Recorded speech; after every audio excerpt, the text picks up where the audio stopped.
Ćao i dobrodošla na još jedan video. Danas zapravo pričamo o tome kako mi žene blokiramo te neke stvari koje zapravo jako želimo, to jest kako mi žene blokiramo svoje muškarce i onemogućavamo ih da postanu muškarci, to jest kako mi žene blokiramo svoju ženstvenost i zapravo zašto je to tako bitno. I želim nekako prvo da jako detaljno ilustrujem kako to izgleda. To izgleda tako što, recimo, hoćeš da veruješ svom muškarcu i hoćeš da veruješ u muškarci i hoćeš da veruješ da neko drugi može da se postara za tebe.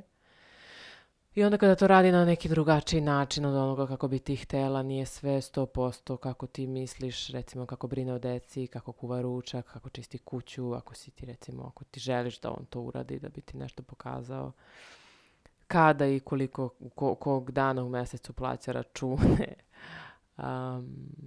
kako se brine o svom zdravlju, sve živo nešto na što mi tako gledamo svoje muškarce i onda smatramo da su nesposobni iz nekog razloga, damo mi dokaz za to i onda opravdavamo zapravo svoj grč i svoju nemogućnost da se prepustimo.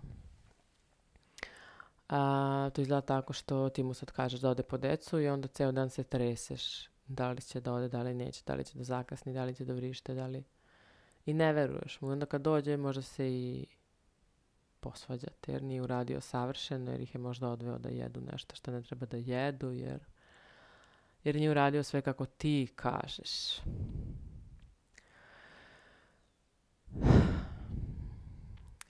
Također žene to rade tako što sada je ceo jedan taj talas ženskog rada na sebi uzeo maha, koji je veoma kastrativan za muškarce, jer vodi od priče da sve možemo same, a potreba da sve možemo same i da to nabijamo na nos dolazi iz duboke traume, jer kada smo bile bebe ili deca i kada nam je trebala podrška i kada nismo mogle same, niko nije bio tu i onda nam je sad najveći uspjeh u životu da samo ne zavisimo ni od koga, jer prošli put kad smo zavisile baš je jako bolelo. Da li je to od mame, tate, bake, deke, bivšeg dečka, bilo koga. Ideja da zavisimo, da smo u zapravo zajednici u kojoj nije sve pod našom kontrolom, da smo u suživotu sa nekim drugim bićima koji imaju svoju volju, svoje potrebe, svoje načine, drugačije od naših, nas zapravo užasava.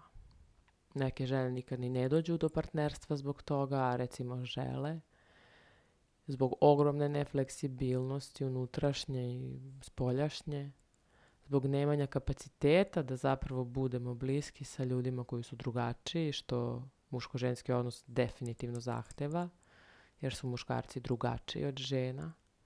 To je biološka, fiziološka, duhovna istina. I nekad nam samo ovo digne pritisak, ova ideja da mi treba da naučimo kako, da nešto uopšte naučimo više od onoga što već znamo, da budemo malo više od onoga što smo već ili malo dublje ili malo saosećajnije, malo tolerantnije.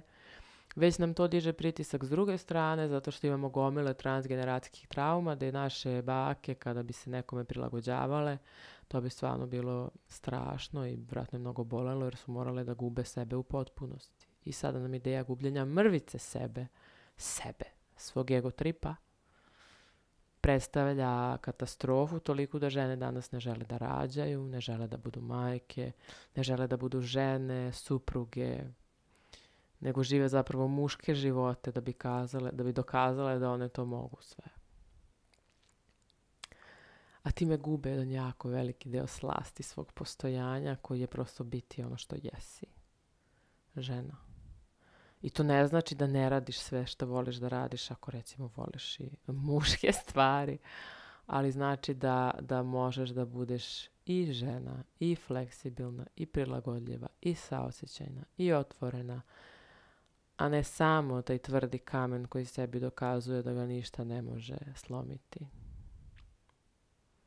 Jer je zapravo toliko puta slomljen bio da ga sad ideja da treba da postane ponovo drvo ili slamka nekakva ta ideja da doživi taj unutrašnji ples fleksibilnosti koji će možda dovesti opet do sloma je toliko užasavajuća da su te strukture toliko jake jer štite nas i zaista nas štite.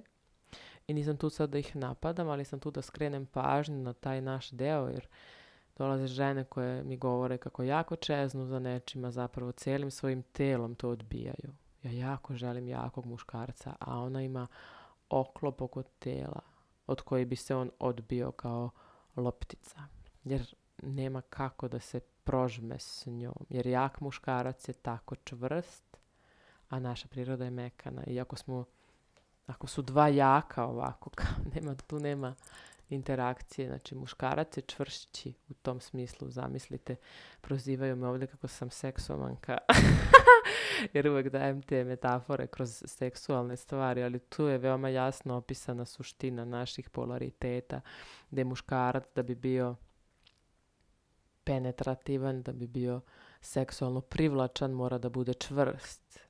Nijednoj ženi nije u suštini na neki način privlačan muškarac koji nema potencijal te čvrstine u svom penisu i u svom telu.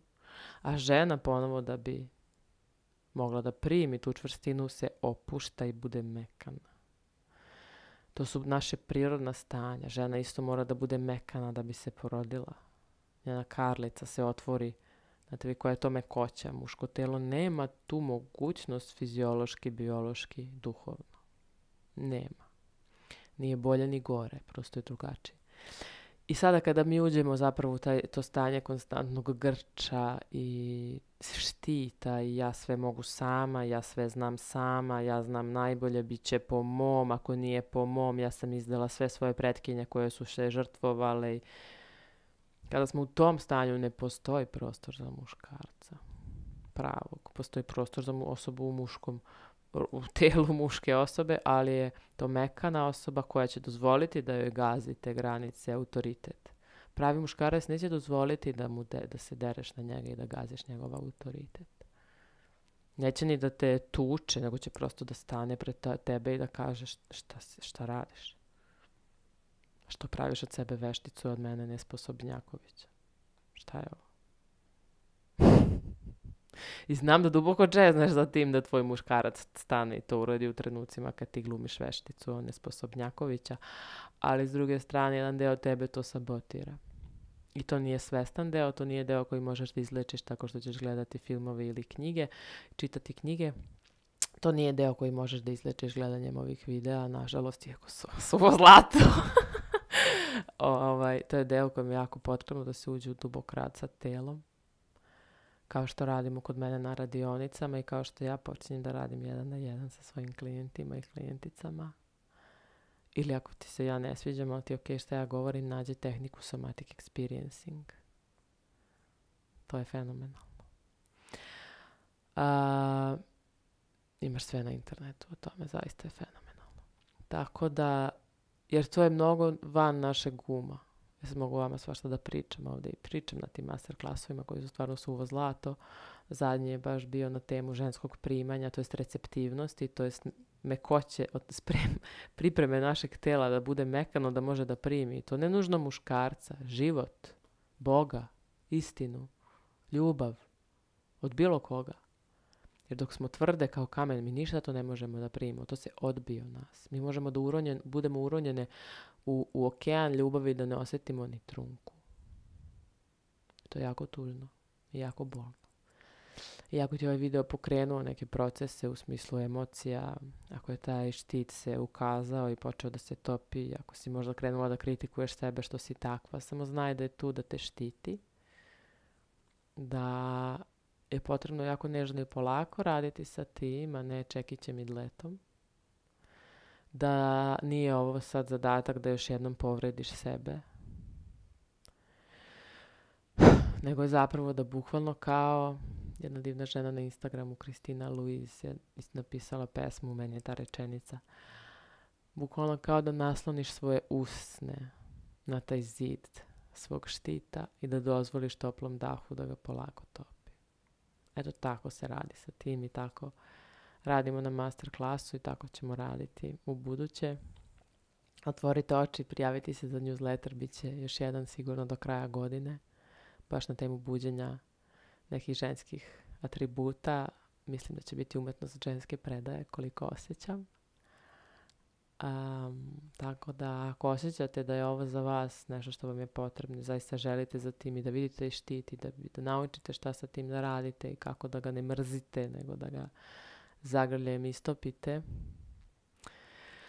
Masterclass buđenja ženske receptivnosti, a onda se pripremite za ovaj sljedeći, bit će potpuno drugačiji, sadržaj je potpuno drugačiji, tako da nije prednost što je uživo, možete preko snimka sve. I onda vam je moj mail tu otvoren kada prođete moje radionice i masterclassove za pitanja potencijalno. Eto, to vam je to, današnji video. Grlim vas puno, nekako ako vam je sada malo teško, možete da se pogledate po sobi, da vidite nešto što volite, možda sliku neke osobe ili... Evo imam ruž. Evo ruž. Nije reklama. Ali je prosto da se vratite iz ovog videa u sebe. Grlim vas puno.